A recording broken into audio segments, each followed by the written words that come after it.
غالب آگرہ میں پیدا ہوئے. دادا اور باپ اور پھر چچا کی موت کے بعد ان کے نانا نے ان کی پرورش کری ہے نا. 13 سال کی عمر میں غالب کی شادی دلی کے ایک معزز خاندان میں عزت دار خاندان میں ہو گئی. شادی کے کچھ عرصے بعد وہ دلی آ گئے اور آخری دم تک یہی رہے.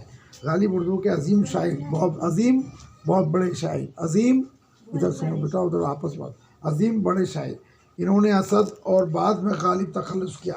پہلے ان کا تخلص اسد تھا، بعد میں انہوں نے اپنا تخلص غالب کر لیا اور اسی تخلص سے مشہور ہوئے. اردو کے ساتھ ساتھ فارسی شاعری میں بھی غالب کا مرتبہ بہت بلند ہے. فارسی میں بھی انہوں نے شاعری کی اور اس میں ان کا مرتبہ بہت زیادہ اونچا ہے. ان کا اردو کلام ان کے فارسی کلام سے بہت کم ہے. فارسی میں انہوں نے بہت لکھا ہے، اردو میں کم لکھا ہے نا. پھر فرمانے غالب کی شاعری کے بارے میں 2 باتیں مشہور ہیں. ایک تو یہ کہ فلسفی شاعر تھے، فلسفی شاعر ہے، فلسفی بھی ہے شاعر. فلسفہ مطلب اصطلاح زیادہ استعمال کرنا، فلسفہ کے بہت سے معنی، علم و حکمت کے بھی ہوتے فلسفے کے معنی، اس کو استعمال کیا ہے. اور دوسری ہے کہ ان کا کلام بہت مشکل ہے. غالب کے دور میں غالب کو اتنی عزت نہیں ملی. غالب کے مرنے کے 10 سال بعد حالی نے یادگار غالب لکھی، تب لوگوں کو معلوم ہوا کہ غالب اتنے اونچے شاعر ہیں. غالب کے زمانے میں غالب کو اتنی عزت نہیں ملی. غالب کے مرنے کے بعد انہوں نے یادگار غالب لکھی، تب لوگوں نے پہچانا کہ غالب اتنا بڑا شاعر تھا. غالب کی شاعری اس معنی میں فلسفیانہ ہے کہ ان کے کلام میں زندگی اور کائنات کی بہت سی نازک اور باریک باتوں کی طرف اشارے ملتے ہیں. زندگی کی بہت نازک اور باریک باتوں کی طرف بھی انہوں نے اشارہ کیا ہے. کائنات اور زندگی کی باریک باتوں کی طرف بھی انہوں نے اشارے کیے. یہ بھی صحیح ہے کہ غالب کے کلام میں فکر کا عنصر زیادہ ہے. ان کی فکر بہت بلند ہے. غالب کی فکر کتنی بلند ہے اس پہ اقبال نے ایک شعر کہا، وہ میں ریپیٹ کر دوں تو تمہیں اقبال کہتے ہیں، نطق کو سوناز ہے تیرے لبے اعجاز پر.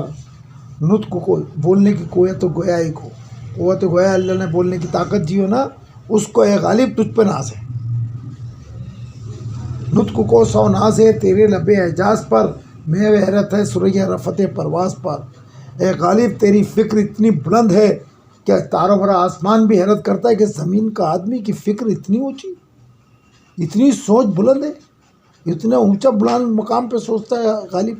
یہ اقبال نے خراج عقیدت دیتی ہے. غالب کی فکر بہت بلند ہے، بہت بلند فکر سے، بڑی اونچائی سے بات کرتا ہے. وہ جب کرتا ہے پیغمبر کے برابر کرتا ہے، اپنا کو معمولی نہیں سمجھتا ہے وہ. ہاں یہ معیار ہے انسان کو کبھی اپنے آپ کو گرا ہوا نہیں سمجھنا چاہیے. یہ معیار ہے اس کا، وہ اسی معیار سے سوچتا ہے. ایک جگہ کہتا ہے نہ کہ تم چور بنے عمر جاویدہ کے لیے. عیسیٰ علیہ السلام کو اور خضر علیہ السلام کو قیامت تک موت نہیں آئے گی. کیوں؟ وہ ہے زندہ رہیں گے. غالب نے کیا مار دیا اس پر کہ ہم ہیں، تم دونوں سن لو، ہم ہیں جو زندگی میں رہیں گے بھی اور موت کا مزہ بھی لیں گے. لیکن تم موت سے ڈر کے ابھی زندگی سے بھاگے ہو، موت سے بھاگے ہو. اس کے خیال کی بلندی دیکھو، سوچ دیکھو اس کی. ایسے اشعار کہیں نہیں ملیں گے آپ کو غالب کے علاوہ. اقبال بھی پھیکا ہے اس کے آگے.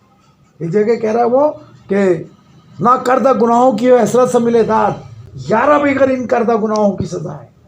غالب کہہ رہے ہیں اللہ تعالیٰ میں نے جو گناہ کیے ہیں اس کی سزا تو دے رہا ہے، دے.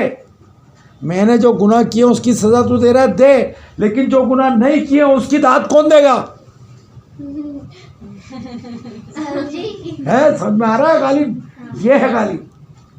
اے اللہ تو اس گناہ کرے ہوئے گناہوں کی تو سزا دے دے ہم کو، لیکن جو گناہ نہیں کیا اس کی تعریف اور اس کا وہ بدلہ کون دے گا؟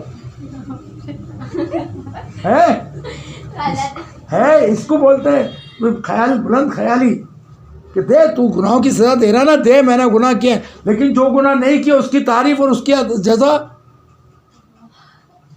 یہ ہے غالب. غالب یہ ہے. سمجھ میں آ رہا ہوا؟ تھوڑا بہت سمجھ میں آ رہا ہوا غالب کیا ہے؟ یہ ہے غالب. شعر سمجھ میں آ گیا اچھی طرح؟ یہ ہے غالب. ہاں ان کی شاعری میں نئی نئی دنیاؤں کی سیر کراتی ہے. زندگی کا کوئی مرحلہ ایسا نہ ہوگا جس پر ہم ان کے کسی نہ کسی شعر کے ذریعے اظہار رائے نہ کر سکیں. زندگی کے ہر پہلو پہ شعر کا حسن ہے. ڈاکٹر عبدالرحمٰن بجنوری، بجنور کیا ہے یہ؟ کیوں مبشر بجنور؟ ہاں ایک شہر ہے یو پی کا، وہاں گئے تھے ہم. ہمارے 2 بار میرے اسٹاف کو لے کے گیا ہوں بجنور میں، 2 بار ٹریننگ کے لیے، جبل پور کے اسٹاف کو اور راکئی کے اسٹاف کو 20 دن کی ٹریننگ تھی، اس میں لے کے گیا تھا میں. تو ڈاکٹر بجنوری کہتا ہے کہ مشکل سے 100 صفحات ہیں اس کے کلام کے، اردو کے، کس کے؟ غالب کے، لیکن کائنات کی کون سی چیز ہے جس پہ اس نے قلم نہیں اٹھایا؟ چیلنج دے رہا ہے بجنوری جن نے PhD کی ہے اس پہ غالب پر، وہ کہہ رہا ہے کہ کائنات کی کون سی چیز ہے جس پہ غالب نے شعر نہیں لکھا ہے. اور ایک جگہ لکھ رہا ہے کہ اگر کوئی مجھ سے پوچھے کہ ہندوستان میں الہامی کتابیں کون کون سی ہے، ہندوستان میں الہامی کتابیں کون کون نام لوں گا، ایک کلام غالب اور دوسری مقدس وید. یہ ہے غالب. پہلا بولتا ہو کلام غالب اور دوسری مقدس وید.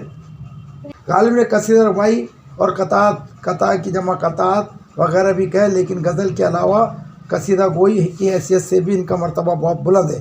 خطوط نگاری میں بھی غالب نے بڑی شہرت حاصل کی. ان کے اردو خطوط کے 2 مجموعے اردو معلی اور اردو ہندی بہت معروف ہوئے.